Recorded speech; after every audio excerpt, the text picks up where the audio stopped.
Hey guys, it's Gareth at Cosmic Toys, your one and only Cosmic Toy Man. I thought I'd take a little bit of a break for this episode from the superhero figures that I've been going through for the last goodness knows how long. That doesn't mean you're not getting any superhero stuff. There's these two things here, but we'll come to those in a minute. I was going to pull out a load of the stuff from the Doctor Who collection that I bought in and show you some of that, but then I happened to take in some Doctor Who stuff this week anyway, so I thought I'd leave that for another time. However, that collection did have some other bits and bobs in there. It had a lot of, and I mean a lot of, Walking Dead stuff, which I've yet to touch, and I was going to show you that. But then I realised there's actually enough there for a kind of special all on its own, so instead I pulled out these Farscape figures, which you can see across the front here. And I will do a little zoom in and let you see each one of those as we go. Now, you'll have to forgive me if I get any of the pronunciation wrong on these names. I'm not familiar with Farscape or the character names. So we've got John Crichton, astronaut and scientist. Chiana, anarchist runaway. Kar Dargo, Luxon warrior. Pav Zoto, Zan Delvian Pav, I don't know. Erin's son, the mutation. Rigel, royalty in exile. And Biala Crace, Captain Biala Crace.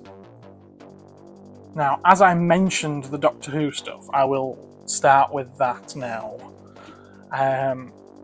I had a couple of pickups from a car boot sale that I went to.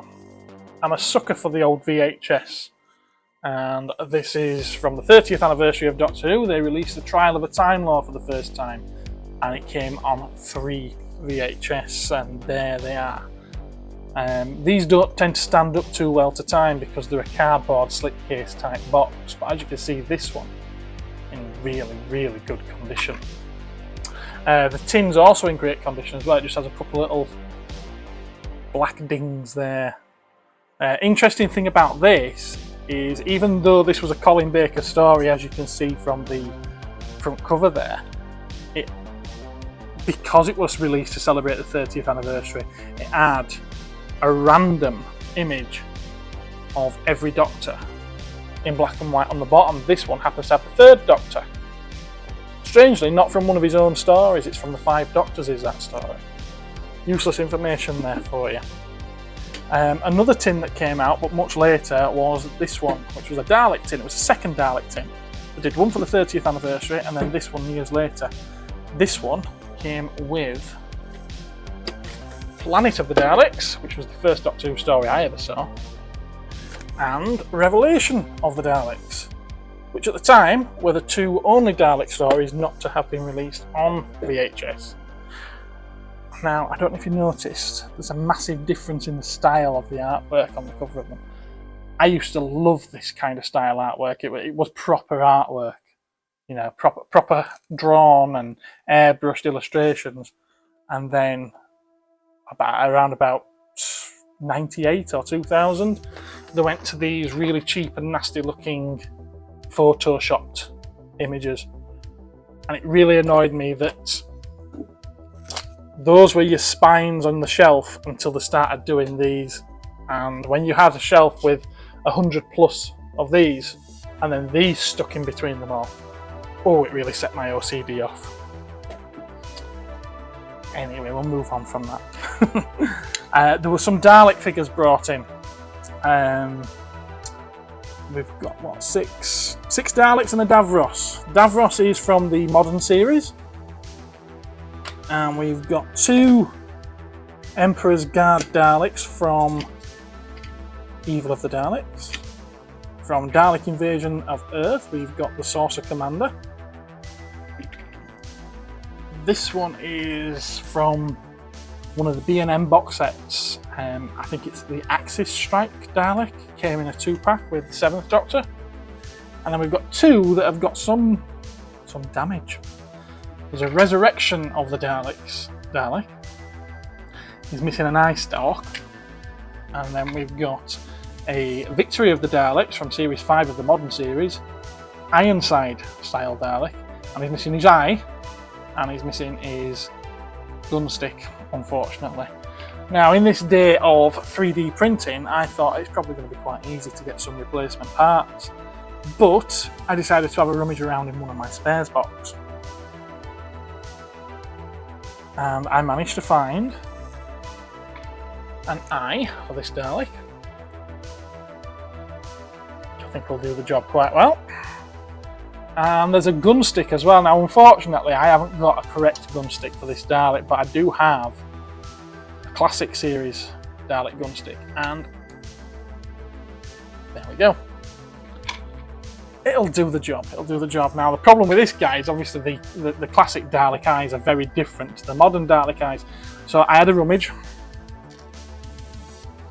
and I managed to find a Dalek eye stick. They have quite a specific eye stalk pattern. They're in white, and they all go sort of like from small to large instead of small to large to small again. That's the closest I could find. At least it's white, and it does the job quite well. And that's quite a rare one to find as well, isn't it? Sticking with the Doctor Who, the same guy who brought me them also brought me this, which is one of those weapons platforms for the 3.75 inch Dalek, and it does include one. There we go. I suppose this is the equivalent to the mini rigs from the original Star Wars toy line. You know, it's a cool accessory type piece to go with the figures that you never actually see in the series. Also brought in with them was a Leela from, looks like Face of Evil outfit to me, does that one. A Revenge Cyber Leader. It's got a very wide gate there. And a River Song. I think that's from Series 6. Same guy, it's not Doctor Who. Also brought me a Black Series Princess Leia from Endor as well. She's missing her gun, unfortunately, though. Otherwise complete. Another Doctor Who item that wasn't brought in. I actually picked it up on the market. It's this Dimensions in Time and Space. It's completely unauthorized, and it was released to celebrate the 40th anniversary, apparently. And it comes with a foreword by Tom Baker. Now, I remember. It's got a little bit of wear to the corner there. I remember when this came out, there were quite a few places selling them with autographs. So I thought I'd have a quick look inside. And it is indeed autographed by Tom Baker. Cool. Now, I mentioned the superhero things, didn't I? So we'll move on to those. Before I do, there's this guy, which is Krypto, and he just killed Superman, which is Krypto and Superman, Savage World style. So that Superman doesn't want to stay on there, does it? And I can't bother cutting this out, so you're going to see it. Oh. So yeah, I'm going to hold him in the finger. So yeah, it's in the style of a vintage Battle Cat and He-Man thing from, you know, the Masters of the Universe line. And some of these I don't think work. They did some superhero ones, they did some Thundercats ones, not superhero ones, some horror ones. You had like Leatherface and Freddy Krueger and Michael Myers, Jason Voorhees, Hellraiser, guy, and they did the Thundercats as well. And I weren't sure if they worked in the He-Man style. This, though, I think does. And I think that's because there's always been quite a long history between DC and Masters of the Universe.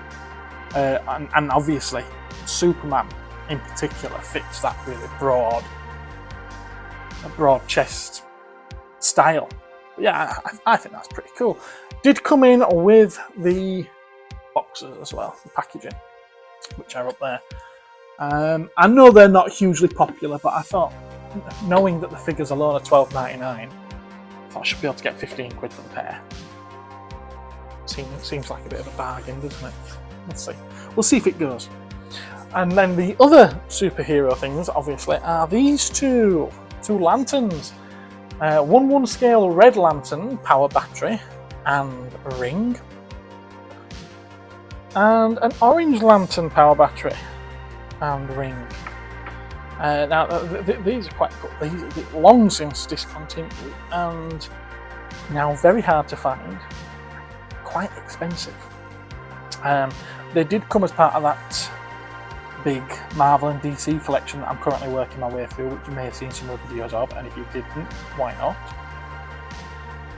And the lanterns do light up when you touch them with the ring. Now, I'm sure that they're not really going to show up with the lights on, so at the end, I will film a bit and I'll cut it in here.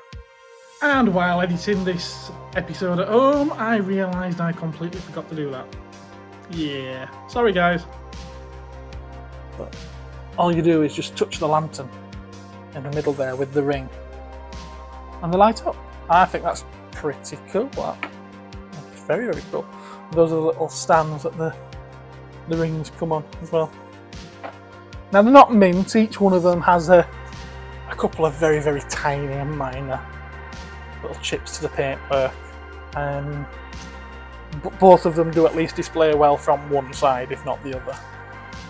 But they are tiny, tiny little chips. But I'm always transparent and open in how I describe the goods that I sell.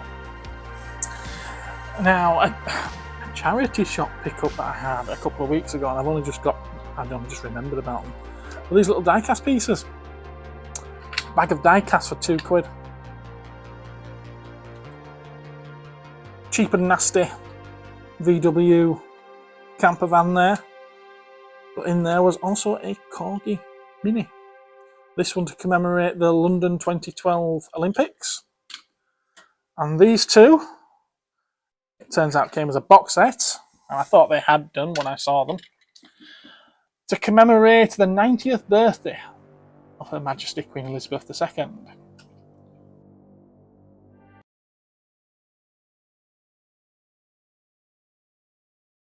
And those two Corgi ones there, well, 3 Corgis. Those two are in immaculate condition. That's just got a couple of little tiny paint chips. Now there's also a few vintage Star Wars figures down here as well. We've got, they're all Imperial Forces. All Imperial Forces. We've got a Hoth Stormtrooper, a TIE Fighter pilot, an AT-AT driver, a Stormtrooper, and a Biker Scout. And yes, they have all, well, apart from the TIE Fighter pilot there, they have all yellowed considerably. And whether or not I'll do them as a job lot of beaters, I don't know. We'll see. We'll see. One Funko Pop. Just the one. And it's from One Piece. And it's called Goldie Roger. Not a particularly valuable one, I don't think. Anything else? One other thing over here, isn't there? There's an Early Learning Centre 2-headed dragon. Just something that I picked up on the boot sale. It was £1. I know the Early Learning Centre figures tend to be quite expensive. More boot sale finds just under here. A couple of Star Wars books. You've got Hard Merchandise, which is the 3rd part of a trilogy. The Bounty Hunter Wars. These ones are particularly hard to find because they're marketed towards the younger kids, and they never turn up. This one's volume 4 in the series, Mission from Mount Yoda. Well, both this one and the one I've just shown you. I think, actually, could be wrong there. Could be wrong there. Yeah, I don't think that one is. This one, at least, though, features the artwork of Drew Struzan on the cover there. Those who know, know. Old Ladybird book Transformers. This one's Autobots Fight Back. And a couple of Mask books. Now we've got Peril Under Paris and the Everglades Oddity. Again, something that don't pop up too often. So I thought I'd nab them at maybe 20 pence each. I gave her £1 for all three. Right, so moving on to the back here. Oh, yeah, I'll come back to that later. Moving on to the back here, we've got a Corgi Concord. I'll show you, it'll be so much easier, won't it? These boxes don't come sealed, but I don't think it's ever been out, to be honest with you. Box in good condition. We've got these were Disney Store exclusive, I believe, weren't they? Does it work? I haven't tried it yet. It's on Try Me. Is there a button? Batteries must be dead. Yeah, batteries must be dead. But yeah, I think they're about 13 inches tall. Certainly taller than a 12-inch figure. Got the gun's moulded in. I was going to say he's got his gun, but it's moulded in. He's got his pistol there in the holster as well.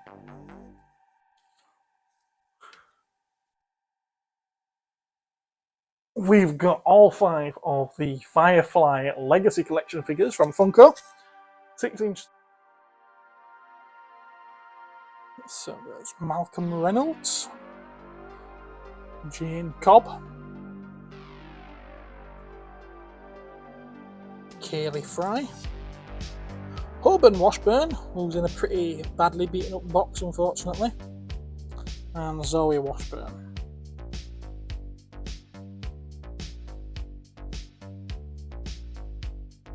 They'll be going as a set of 5 of those.